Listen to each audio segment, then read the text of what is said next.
یہ میری زندگی کی ایک سچی کہانی ہے۔ یہ ان دنوں کی بات ہے جب نورین ہمارے گھر کچھ دنوں کے لیے رہنے کے لیے آئی تھی۔ نورین ایک بہت شریف اور بھولی لڑکی ہے۔ جب یہ واقعہ ہوا اس کو سیکس کے بارے میں کچھ بھی پتہ نہیں تھا۔ وہ ایک بہت صحت مند، سمارٹ اور بہت خوبصورت لڑکی تھی۔ صحت مند ہونے کی وجہ سے اس کے ٹماٹر بہت بڑے اور گول گول تھے۔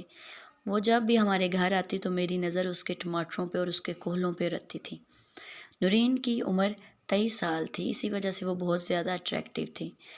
نورین میں جب بھی اس کے بارے میں سوچتا، اس کے ٹماٹروں کے بارے میں اور اس کے کہلوں کے بارے میں، میرا جسم بے قابو ہو جاتا۔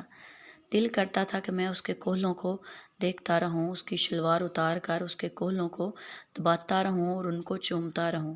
اتنی خوبصورت اور اٹریکٹیو ہونے کے باوجود بھی وہ ہمارے گھر کا کام کرتی رہتی تھی۔ ایک دن جب میں اپنے کمرے میں اپنے کمپیوٹر پر XXX فلم دیکھ رہا تھا، اچانک نورین میرے کمرے میں آ گئی، لیکن میں نے فوراً فلم بند کر دی۔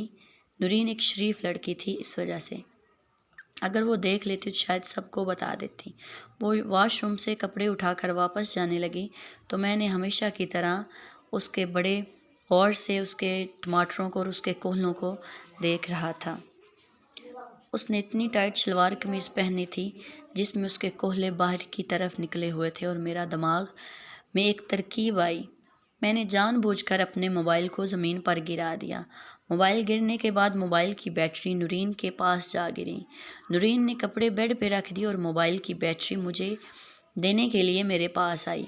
اس کے پاس آتے ہی مجھے اس کے جسم کی خوشبو محسوس ہوئی جس نے ہمیشہ سے مجھے پاگل کر رکھا تھا۔ میں نے موبائل میں بیٹری لگائی اور نورین کو تھینکس کہا۔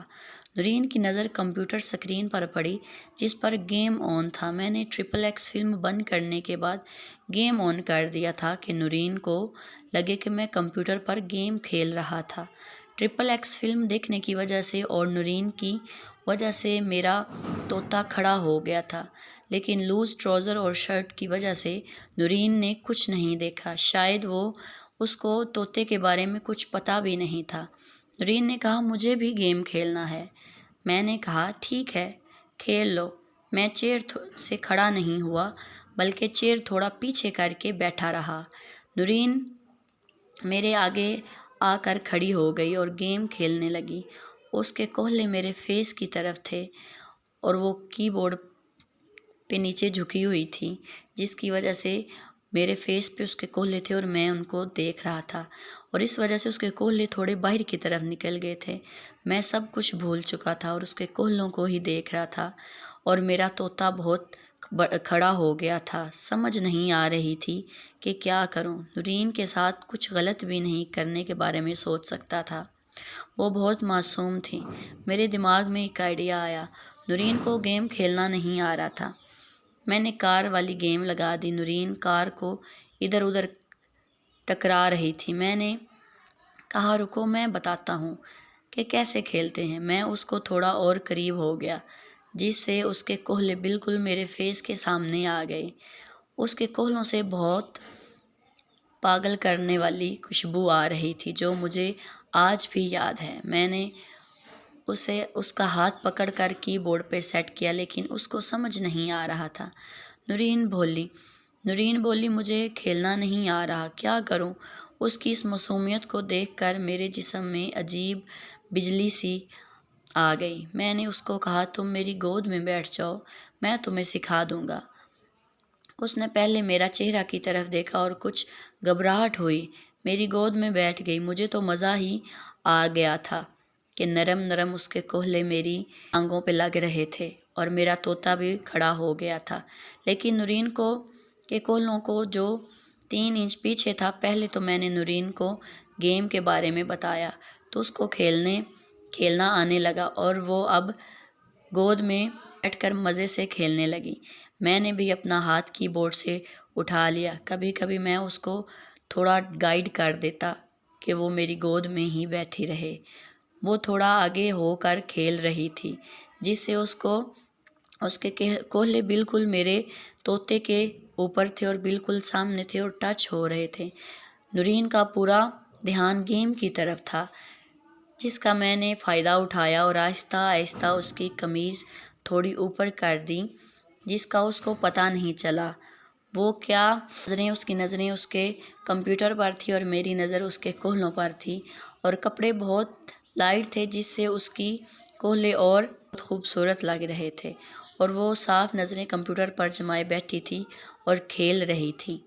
میں نے تھوڑا ٹراؤزر نیچے کر دیا اور میرا طوطے کو باہر نکال لیا اور زیادہ کھڑا ہو رہا تھا۔ اب میرا طوطا اور نورین کے کوہلوں کے بیچ صرف شلوار کا فاصلہ تھا، بالکل قریب ہو گئے تھے۔ نورین تھوڑا آگے ہوگی تو میں نے بھی اپنے طوطے کو اس کے آگے کر دیا اور اس کے کوہلوں کے درمیان رکھ دیا، اور مزے مزے سے میں اس کے ساتھ کھیل رہا تھا۔ میز اوپر کی ہے، میں نے نورین کو کہا تمہیں میں اس سے بھی اچھا گیم کھیلنا ہے، تو وہ خوش ہو گئی اور میں نے دوسرا گیم سٹارٹ کیا جو نورین کو بہت پسند آیا۔ اس نے کہا میں یہ والا گیم ہی کھیلوں گی، یہ سکھا دو پلیز۔ اس بہانے سے میں نے نورین کو کہا کہ تم تھوڑا پیچھے ہو جاؤ، تو وہ تھوڑا پیچھے ہو گئی۔ میرا طوطا تھوڑا اور نورین کے کوہلوں سے ٹچ ہوا، مجھے اور جوش چڑھ رہا تھا۔ میں نے کہا تھوڑا اور پیچھے ہو جاؤ نورین، اور وہ تھوڑا اور پیچھے ہو گئی اور میری گودی میں بیٹھ گئی۔ میرے جسم میں تو جیسے کرنٹ سا دوڑ گیا تھا، اور میرا طوطا کوئی گرم راڈ کی طرح بن گیا تھا جو نورین کے کوہلوں کے بیچ میں گھس گیا تھا۔ اس کے کوہلے اوپر صرف شلوار تھی جو میں نے ہونے کے برابر تھی۔ گیم کھیلنے میں اتنی مست تھی کہ اس کو کچھ پتہ بھی نہیں تھا میں پیچھے سے کتنے مزے لے رہا ہوں۔ اچانک نورین نے کہا کہ مجھے پیچھے کچھ چبھ رہا ہے۔ میں تھوڑا گھبرا گیا۔ میں نے کہا کچھ نہیں، موبائل ہوگا، تم گیم کھیلو۔ وہ پھر گیم کھیلنے میں لگ گئی۔ میرا طوطا اب بھی اس کے کوہلوں کے درمیان ہی تھا۔ میں بہت مزے لے رہا تھا۔ نورین کی شلوار پر مجھے پانی آ گیا، اور میں نے اس کی شلوار پر نہیں گرنے دیا بلکہ میں نے ٹراؤزر پر ہی گرا دیا۔ اور اس کے بعد نورین نے پیچھے مڑ کر دیکھا اور کہا کہ کیا ہوا ہے، تو فوراً میں نے اپنا طوطا پیچھے کر لیا اور اوپر شرٹ رکھ دی تاکہ نورین کو کچھ پتہ نہ چلے، اور اپنے طوطے کو ٹراؤزر کے اندر کر لیا۔ نورین کو بھی کھڑا کر کے کہا کہ روم سے میں جا کے پانی پی آؤں، تم گیم کھیلو، میں پانی پی کر ابھی واپس آ جاتا ہوں۔ میں کچن میں چلا گیا اور سوچنے لگ گیا کہ نورین کا کوہلوں کا تو مزہ لے لیا، اب اس کے ٹماٹروں کا بھی مزہ لوں گا۔ نورین کو اگر پتہ چل گیا تو اس کو برا لگے گا۔ وہ بہت اچھی اور شریف لڑکی تھی، پر میرا دماغ بالکل خراب ہو چکا تھا۔ میرے دماغ میں ایک آئیڈیا آیا۔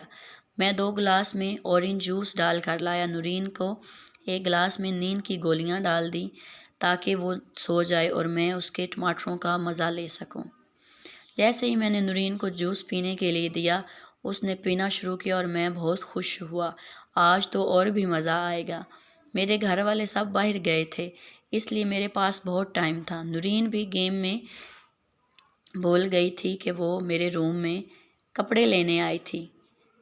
نورین نے پورا جوس پی لیا اور اس کو نیند آنے لگی۔ نورین نے کہا مجھے نیند آ رہی ہے، میں سونے جا رہی ہوں۔ ایسا کرو اس گیم کو لاسٹ اسٹیج کھیل لو، پھر سو جانا، ٹھیک ہے؟ اب تم پھر میری گودی میں بیٹھ جاؤ، ٹھیک ہے؟ یہ کہہ کر وہ چیئر سے کھڑا ہو گیا اور وہ میری گودی میں بیٹھ گئی۔ پھر میں اس کے جسم کے ساتھ کھیلنے لگ گیا اور میرا طوطا پھر سے کھڑا ہو گیا، اور میں نے اپنا ٹراؤزر نیچے کر کے طوطا اس کے کوہلوں میں رکھ دیا اور اس کو اپنی گودی میں بٹھا دیا۔ موقع مجھے خوب مل گیا تھا۔ میں نے نورین کی قمیض برا کے اوپر تک کر دی تھی۔ اس نے پنک کلر کا برا پہنا ہوا تھا، اوپر کر دیا اور اس کے ٹماٹر ننگے ہو گئے تھے۔ میں نے تو مزے کی انتہا کی، پاگلوں کی طرح اس کے ٹماٹروں کو دونوں ہاتھوں سے دبا رہا تھا۔ پھر مجھے خیال آیا نورین کی تو گہری نیند میں سو گئی، اس کی شلوار بھی نیچے کر دوں۔ پھر میں نے اس کی شلوار بھی نیچے کر دی اور کوہلوں کی شیپ بہت پیاری تھی، مجھ سے رہا نہیں گیا۔ میں نے اس پر الٹا لٹا دیا اور اس کے کوہلوں کو زور سے دبانا اور چومنا شروع کر دیا۔ نورین کو ننگا نہیں کیا تھا، اگر وہ جاگ جاتی تو مجھ پر شک کرتی، تو صرف اس کے ٹماٹروں سے اور اس کے کوہلوں سے ہی ننگا کیا تھا۔ میرا طوطا بہت برا حال تھا اور بالکل کھڑا ہو گیا تھا۔ نورین کو سیدھا کر دیا، وہ نیند سے تھوڑا جاگی اور سیدھی ہو گئی۔ تو پھر میں نے اچانک اس کو ایک دفعہ پیچھے ہٹ گیا۔ نورین نے کروٹ لی اور سیدھی ہو گئی، لیکن اب بھی وہ گہری نیند میں ہی تھی، اس لیے میں نے اس کے ٹماٹروں کو چوسنا شروع کر دیا۔ کافی دیر تک اس کے ٹماٹروں کو چوستا اور دباتا رہا۔ ادھر میرا طوطا کھڑا ہو گیا تھا اور برا حال تھا۔ نورین کو پھر الٹا کیا اور اس کے نیچے تکیا رکھ دیا، جس سے اس کے کوہلے اوپر کی طرف ہو گئے۔ پھر میں نے اپنا طوطا نورین کے کوہلوں کے بیچ رکھ دیا، گھسا دیا اور زور زور سے رگڑنے لگا۔ 10 منٹ تک ایسا ہی کرتا رہا۔ مجھے بہت مزہ آ رہا تھا۔ نورین کی اندر تک طوطا ڈال رہا تھا۔ سوچ بھی نہیں سکتا تھا کہ وہ ہماری لڑکی ہے، اس لیے میں اس کی عزت خراب نہیں کرنا چاہتا تھا۔ اس لیے میں نے کوہلوں کے درمیان ہی اپنے طوطے کو رکھا اور مجھے بہت مزہ آ رہا تھا، کیونکہ اس کے کوہلے بہت نرم اور خوبصورت شیپ میں اور بہت بڑے تھے۔ میرا طوطا بہت بڑا ہو گیا تھا اور اس نے پانی چھوڑنا شروع کر دیا۔ میں نے نورین کے کوہلوں پر ہی نکال دیا اور کچھ دیر کے لیے نورین کے اوپر ہی لیٹ گیا۔ پھر میں نے نورین کے کوہلوں پر سے پانی صاف کیا اور اس کی شلوار اوپر کر دی، قمیض بھی نیچے کر دی۔ وہ اب بھی ایک بے خبر سو رہی تھی۔ مجھے اس پر بہت پیار آ رہا تھا۔ میں نے اس کے ہونٹوں کو چوما اور اس کو اٹھا کر اس کے کمرے میں لٹا دیا۔ پتہ نہیں چلا کہ اتنا مزہ کیوں دے رہی تھی اور مجھے بار بار اس پہ پیار آ رہا تھا۔ وہ سوئی ہوئی تھی اور رات کو میں اس کو اس کے کمرے میں رکھے اور گھر والے بھی رات کے وقت واپس آ گئے۔ صبح میں اور نورین جب ناشتے کے لیے آئے تو سب ہمارا انتظار کر رہے تھے۔ مجھے دیکھا اور پیچھے میں نے یہاں سے کیسے آ گئی تمہیں؟ تو میں نے اسے کہا کہ میں تمہیں تمہارے کمرے میں چھوڑ کر گیا تھا۔ وہ بہت معصوم اور پیاری لگ رہی تھی اس وقت اور مجھے اس پہ بہت پیار آ رہا تھا کے سامنے کھڑا ہو کر اس کو بہت پیار سے وہ میرے قریب آ گئی اور وہ میرے گلے لگ گئی اور میں نے اس کی عزت خراب نہیں کی۔ مجھے اس سے سچا والا پیار ہو گیا تھا اور اس وجہ سے اب ہم دونوں شادی کرنے والے ہیں۔